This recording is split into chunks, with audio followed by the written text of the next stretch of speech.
Everybody good? All right, Coach, would you start us off with a quick statement?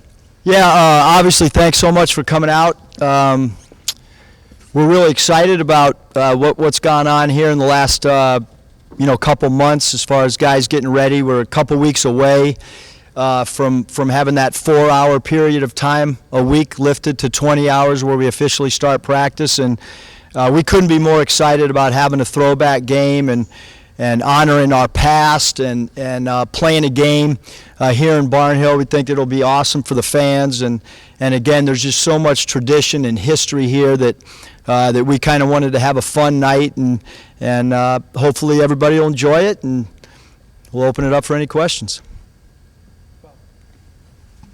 I guess, Eric, what was the inspiration for this? Was it your idea? Did somebody mention to you? How'd this come about?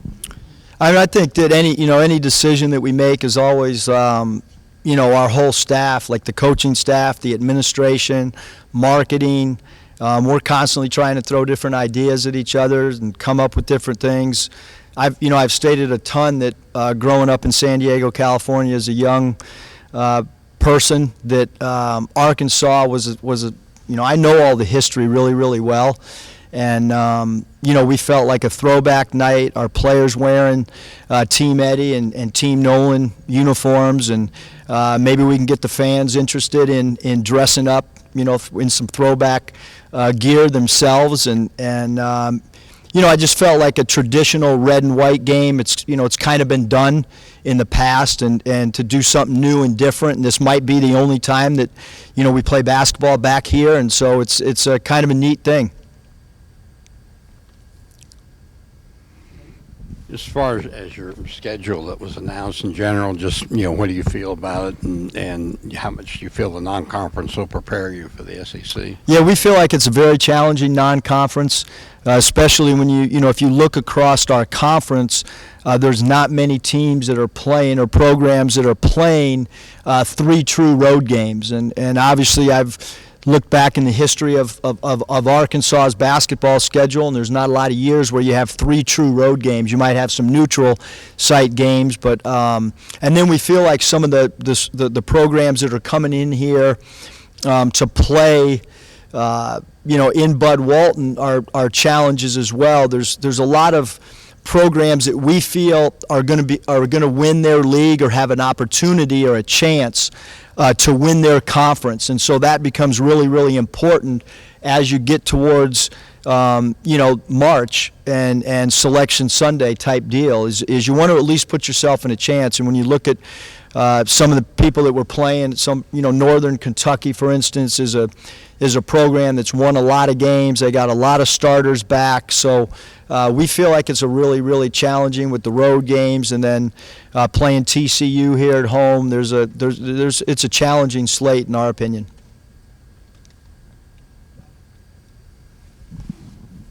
Do you have any particular recollections of watching, big games on TV that were in Barnhill, or any players, from those 70s, 80s, early 90s? Well, there's no doubt with the triplets, and just having the opportunity to fly to the Hall of Fame, last week, and sit with Ron Brewer Sr. and to sit with Marvin and talk stories, and a lot of the players in that era I'm so familiar with, and I remember cover Sports Illustrated, and there's no question that those 3 guys in Sydney. I mean, somebody my age that loves basketball, you're going to know who those 3 guys are for sure.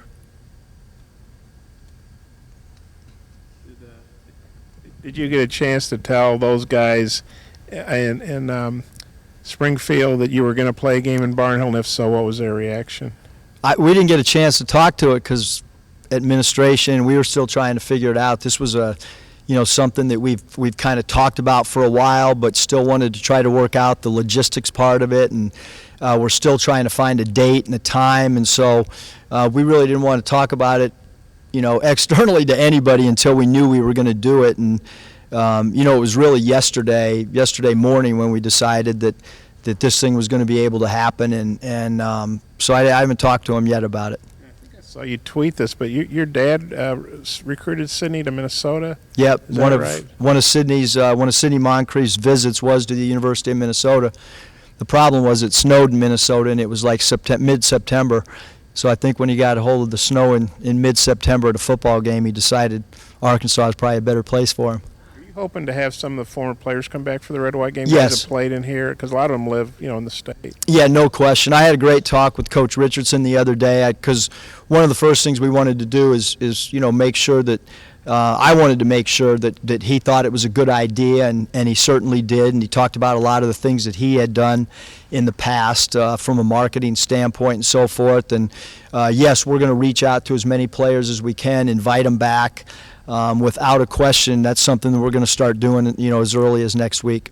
I think there would have been, kind of a new vibe about the Red-White game in Walton, just because it'd be, fans' first chance to get a look at you guys. But having it in Barnhill, are you expected to be kind of electric or, a little more, juice than your normal inter-squad game? Yeah, I mean, that was kind of the reason that all of us as a group felt that it would be a good idea is, again, once you've done something for 2 or 3 years, you always want to try to come up with something new. And, we think that for our students to see a basketball game in here, and then it's not just about people that have seen games in here in the past, it's also about some people that have never seen a basketball game in here. And so to me, it's going to be a great night. It's going to be different. It's unique. We want to have fun.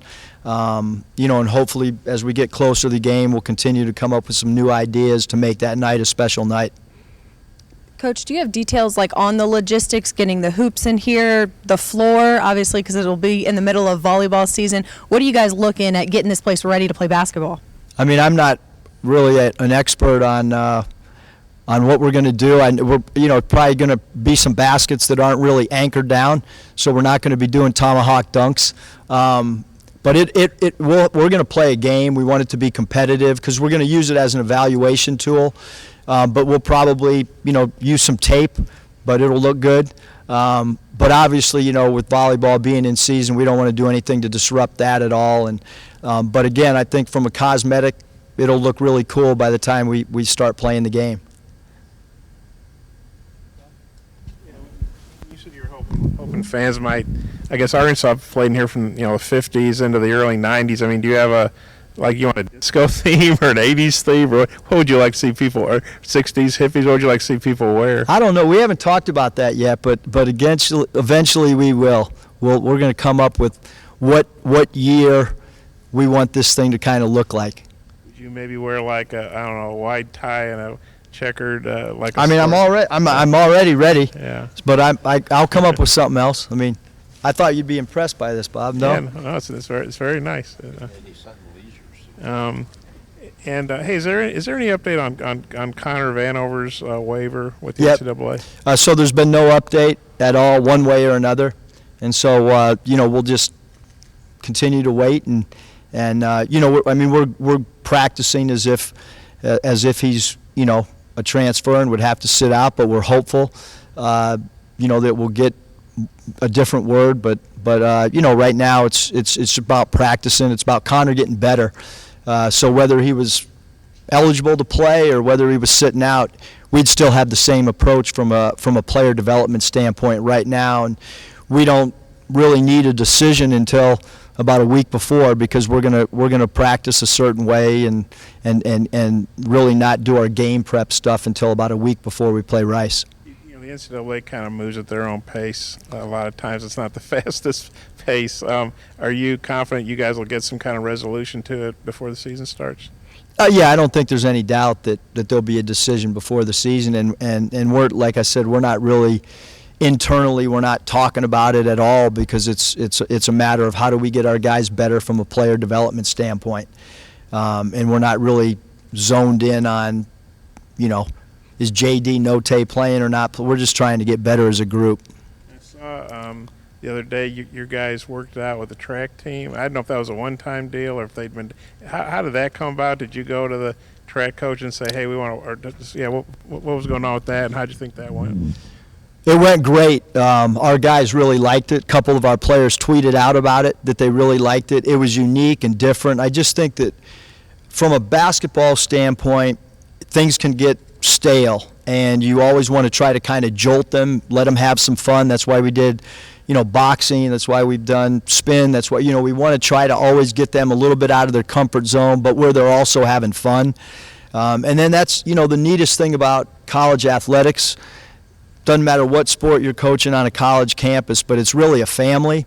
And some of the track coaches are my friends. We live in the same neighborhood, a few of us, and we were just talking one night about basketball players and how they run, to be honest. And I think that our guys learn something, even technique-wise, running. And so we talked about doing it more than once. I don't know if we will, just because of time constraints with them and us. But it was good for our guys. I think it was good for camaraderie. I know that now our guys know the track group a little bit better, and vice versa. And I think that's the neatest thing about being on a college campus. Was that last week or when did you guys do that? It was Monday. Yep.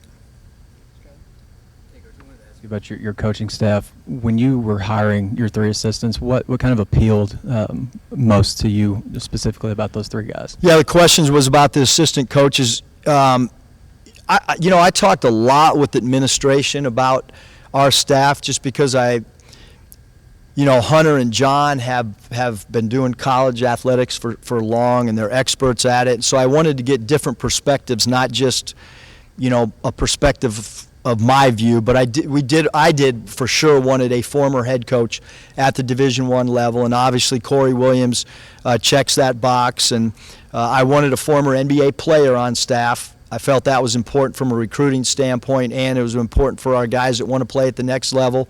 Corey checks that box. And then I wanted somebody that I had worked with in the past that knew our system and knew our terminology and our play calls and how to put in drills. And obviously Clay Mosier and I have worked together at 6 or 7 different spots, so he's overly familiar with in-game situations and how I would react or what we want to do on wrinkles in plays late game and so forth. And then Clay, having 17 years of NBA experience, is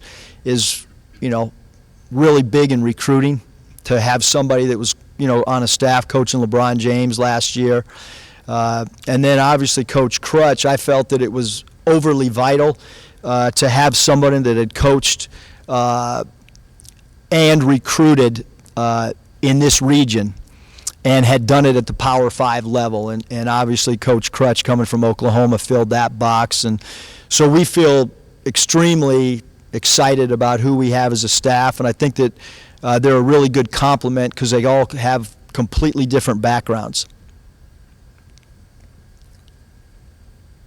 Yeah, speaking of your staff, I think I got this right. Your son's the recruiting coordinator, but then you also have a recruiting director. Obviously, recruiting is important. I'm not sure I've ever heard of that. Is that just an indication of how much you stress recruiting? Or what, Yeah, I mean, I think that the college athletics, when you look at staff sizes, regardless of the sport, they continue to grow. And when you think about recruiting graphics, a lot of recruits are getting graphics on a daily basis. Even 4 years ago, when I started at Nevada, you were doing kind of mail outs and maybe a graphic once a week for one of your top recruits. And so social media, touching your players in different areas, we're always trying to find new ideas, and I think both Pat Eckerman and Michael, both those guys, because of their age and being close to the same age as the guys who are recruiting, are vital. I'm 54 years old, and what I think might be really cool, it's good to have those 2 guys saying, hey, that ain't so cool. Same lines, there's been some pretty funny pictures of you on Twitter, like recreating famous photos. Is that something your idea? How do the recruits pick what poses, or how does that go down? Yeah, it was really interesting. A lot of the stuff we do that's outside the box just kind of happens organically. And one of our recruits, obviously can't name names, but he kind of had the ball in his hands, and I got in a defensive stance, and someone took a picture, and then some national media guys picked that up, and then we had a recruit come on campus, and he thought it was a scene of an NBA situation, and then right when that was brought up, it was like, all right, bang, here we go. And so it's turned into now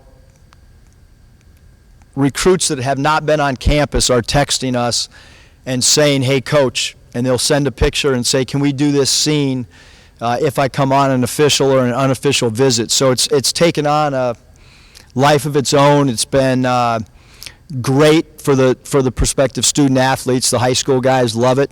We don't ask anymore. They actually come to us with what they want to do. And you know, everybody in the country's taking a picture with their arm around a recruit, and now this kind of separates us. And the great thing is, if anybody tries to emulate it, it's old news. So we kind of started it, and we're going to keep rolling with it, and no copycatters.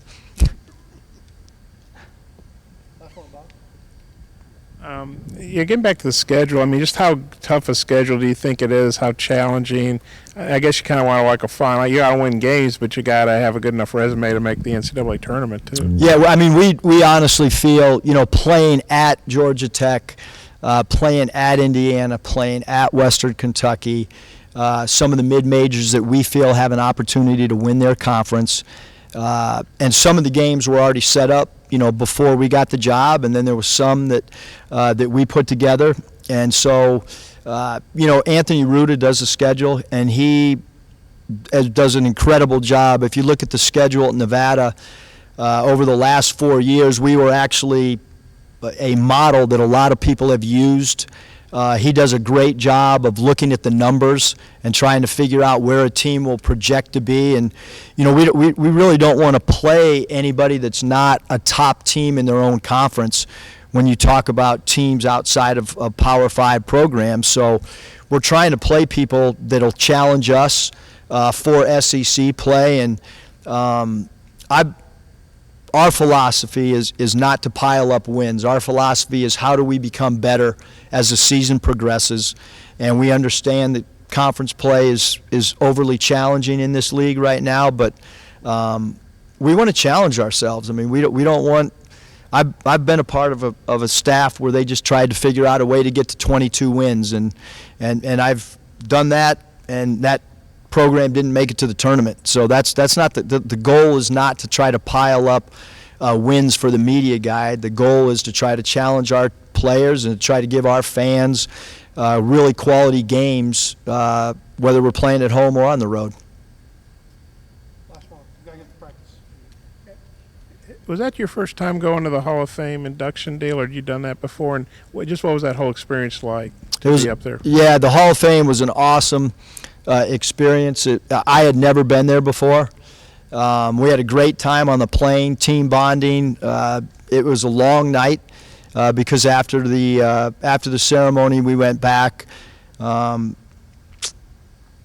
and Kevin and myself and my wife and Sydney and his family and his inner circle, we went back to the hotel and had a little conference room, and everybody shared stories, and there was management from the Milwaukee Bucks, and it was kind of a once-in-a-lifetime thing. And then personally for me, then you get to meet and see a bunch of people that maybe you haven't connected with in a long time. And I know for Ron Brewer, it was really big too, for him to connect with some of the guys that he played against and played with in his NBA experience. And probably the coolest thing of the whole experience was how appreciative Ron and Marvin were to be able to go, you know, on the team plane and to celebrate and to be a part of it. Those guys, it was really cool to see how excited and happy they were, you know, to go and be a part of it. Okay, Coach, thank you very much. Thanks, you guys.